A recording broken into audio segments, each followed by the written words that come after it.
ঈদের দিন বাচ্চার সুগার হ্রাস, মিষ্টি খাওয়া কন্ট্রোলের 5টি ট্রিক্স।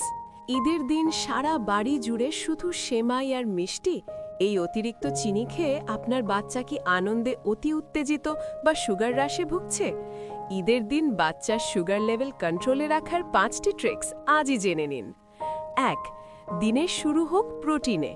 খালি পেটে মিষ্টি দিলে রক্তের সুগার খুব দ্রুত বেড়ে যায়, তাই সকালে সেমাই দেওয়ার আগে বাচ্চাকে একটি ডিম বা 1 গ্লাস দুধ দিন। 2. মিষ্টির বিকল্প রাখুন।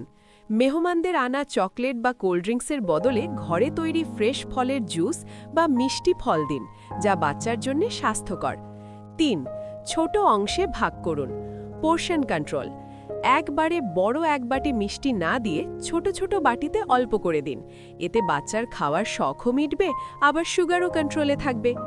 4. মেহমানদের না বলুন।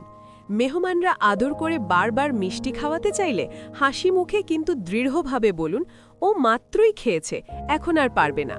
বাচ্চার স্বাস্থ্যের ক্ষেত্রে কোনো আপোষ নয়। 5. এনার্জি বের হতে দিন। সুগার হ্রাস হয়েই গেলে বাচ্চাকে বকা বা জোর করে বসিয়ে রাখবেন না, তাকে কিছুক্ষণ ছোটাছুটি বা খেলাধুলা করতে দিন। এনার্জি বার্ন হলে সে এমনিতেই শান্ত হয়ে যাবে।